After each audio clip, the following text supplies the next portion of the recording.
sharing your experience and your extremely powerful stories, okay? Our next speaker, all right. Let me calm down, because girl got me all wound up and stuff. I'm like, okay, yeah, girl, come on. Our next speaker is, what can I say?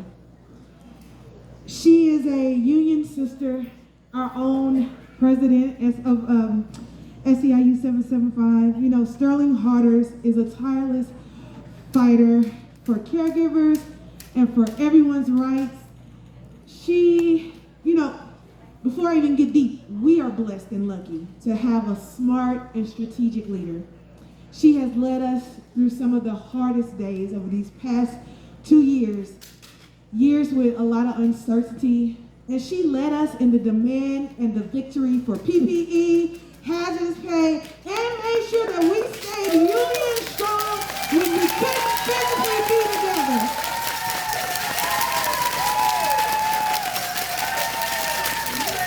Now, I gotta go a little deep though for a moment.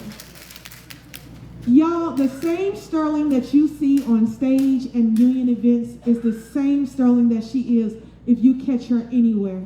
She has been, personally for me, not something I'm reading or been told, she has been a shoulder to cry on. She has been my cheerleader at times, and she's just been a genuinely good friend to me. And this is what who she is every single day.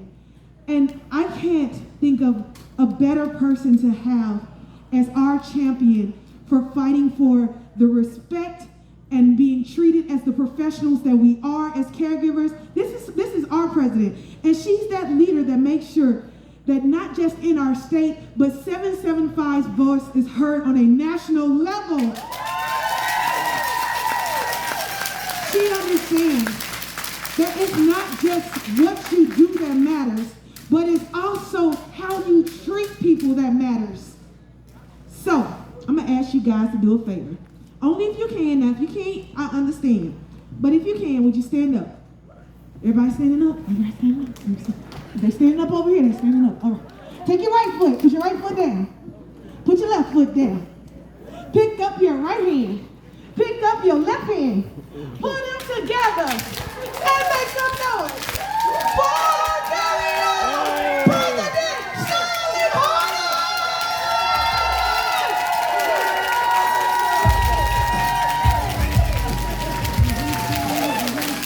You're the best.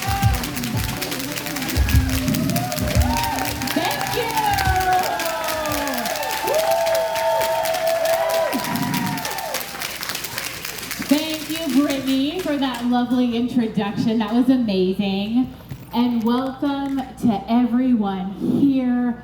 Guys, I don't know about you, but being able to be together and see each other face to face after the year and a half that we have just lived through feels amazing. What do you think? Do you agree?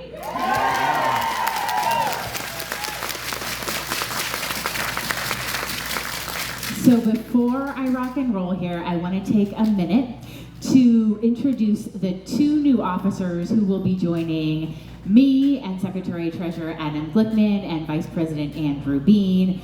Many of you know Tangi Webb because you just saw her up on stage moderating this panel. Tangi has served for years as the director of our Member Resource Center. And many of you know Shane Truscott because Shane has served for years as the director of our Member Programs and Participation Department. And as you are going to hear from our elections committee shortly, our members just voted to elect Tangi Webb as vice president of our organization. And our members just voted to create an additional vice president slot, and I will appoint Shane Truscott to that spot and ask the board to confirm my appointment. And I gotta say, I could not be more excited to have these two strong, powerful, amazing women joining the officer team. Congratulations to you both. I want to note that we are joined here by a number of executive board members, including Shazia Anwar, Daryl Johnson, Linda Long, Erlene Webster, and of course, Brittany Williams. Give it up for these executive board members. And I also want to note that we have a new executive board member from Tacoma. I am proud to announce that Dora Pokey was just elected to be a member of our board. Dora, stand up, stand up. Woo!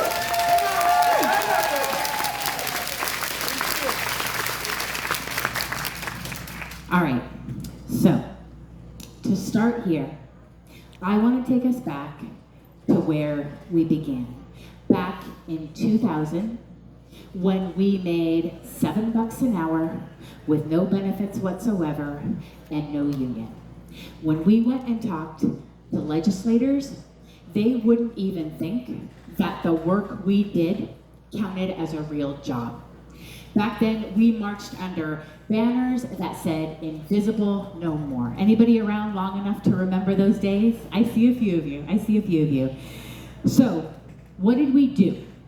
We marched and we fought and we took a rest when we needed to, and we got to $10 an hour and then 15 and then 17, and we won healthcare and paid time off and retirement, and along the way we built one of the most powerful unions in this state.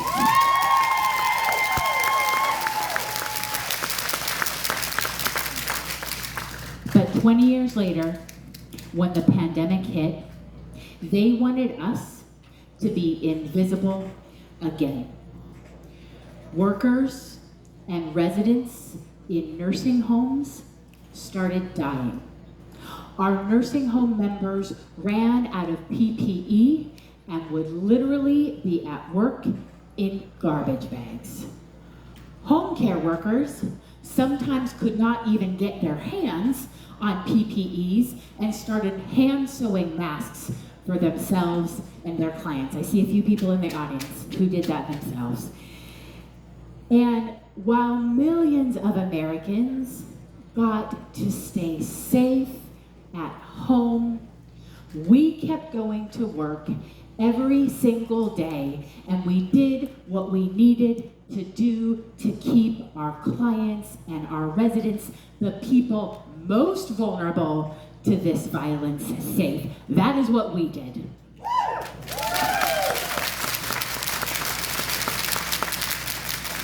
But what did we get as thanks? Do you remember? The state proposed cuts. Cuts to nursing homes, cuts to home care, cuts to those of us who do this work every day to keep people safe. And there is a reason why this work is invisible and that people thought it didn't even count as a real job. And there is a reason that we were first on the chopping block, and that is because those of us who do this work are by and large women, and lots of us are Black, Indigenous, women of color, and immigrants, and they wanted us to be invisible again. But we were ready. We fought back. I see heads shaking. That's exactly what we did. We fought back. We said, there is no way. We are not going to take this sitting down. We are not going to be quiet. We are going to stand up against the cuts. We are going to stand up for ourselves and for our clients and for our families. We will stand up against racism and sexism. We are going to fight and we are going to win, and you will treat us as the healthcare professionals that we are. That is what we did.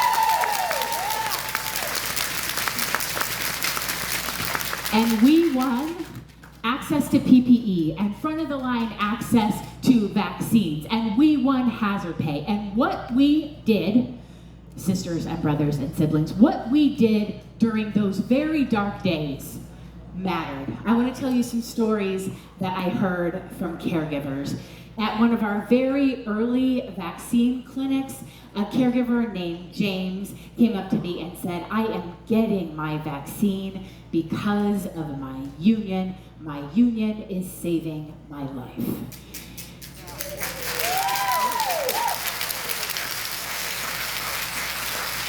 And the hazard pay that we won for now a year and a half has meant that a caregiver named Lauren could move her and her kids into stable housing, and it meant that a caregiver named Deborah could get approved for a home loan, and it meant that a caregiver named Sarah could go to the grocery store instead of the food bank.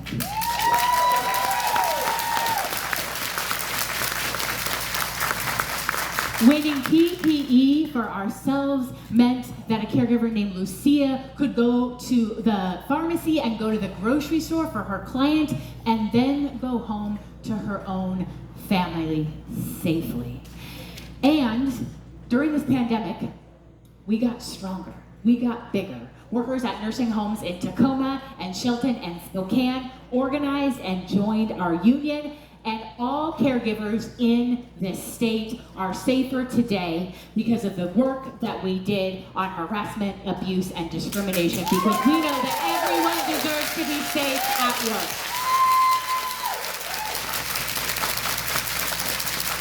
And we have talked about already a lot before. We are not a union that stands up just for us. We stand up and we fight for our communities, and that is why we marched in the street to say Black Lives Matter. We stood up against anti-Asian hate. We fought for immigrant justice. We fight for change because everyone is welcome here. There is space for everyone in our union.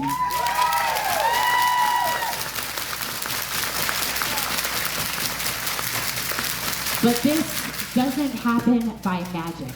This happens, these victories and these fights, this happens because people like you in this room stand up and take action.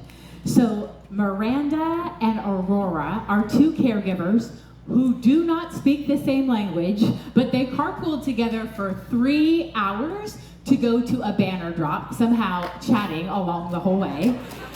And Jin Jun and Candy helped our Chinese caregivers write out their stories and then practice so legislators could hear from caregivers in their own language.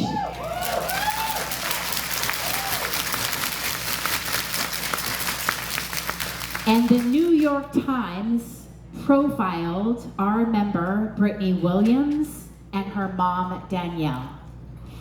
Brittany lives in Burien, and she makes 20 bucks an hour and has good union health insurance and has a retirement plan. Her mom, Danielle, does exactly the same work, but in Arkansas. Her mom makes 11 bucks an hour with no benefits whatsoever. What do you think the difference is between Brittany and her mom? That's right. Brittany has a union. At the end of the day, when we look back at what we accomplished during this pandemic, it is not just that we won and that we won big on keeping ourselves and our clients and our families safe, but we did, and we did a damn good job. But we did what we do, and we fought the bigger fight to fundamentally change the way that people think about care and the way that people think about caregivers, and to say loud and clear, this is about respecting work, this is about respecting women, this is about challenging historical racism, this is about treating us as the healthcare professionals that we are, because we won't take it anymore. And now, we are not resting, not even for one moment. We have our next big challenge ahead of us, because in the other Washington, right now, they are deciding and debating whether or not to include hundreds of millions of dollars in their budget for home care. And whether or not they do is gonna have a huge impact on our paychecks now and for years to come. And we are not taking this lying down. We are mobilizing not just caregivers in Washington state, but in Alaska and Montana, and SEIU caregivers across the nation are sitting down and are looking their US senators in the eyes and saying, caregivers in every single state in this union deserve to have a union. So that is the fight that is right here, right in front of us. But we have never been a union that looks just right here. We look further down the road. Way back in 2012, our members formed a vision committee to build a 10-year plan for our union. and to build out new goals. We said we were going to lift caregivers out of poverty, and then we passed the first $15 an hour wage initiative in the nation. We said we were going to fundamentally transform health and long-term care, and then we passed the nation's first long-term care social insurance program right here in Washington State. Together, we have achieved a lot of what we said that we would do in that plan. But here is the deal. There are challenges before us now that we could not have predicted 10 years ago. The world just looks different than it did a decade ago. And so I am forming a new vision committee of member leaders to chart a new course for our union over the next 10 years. Because what we are doing, sisters and brothers and siblings, what we are fighting for is no small thing. We are fighting for racial justice and gender justice, and fighting to have more caregivers in our union, more nursing home workers, caregivers in Alaska, and winning health care for our kids, and winning a real living wage for caregivers, because $17 an hour is good, but it is time for 20.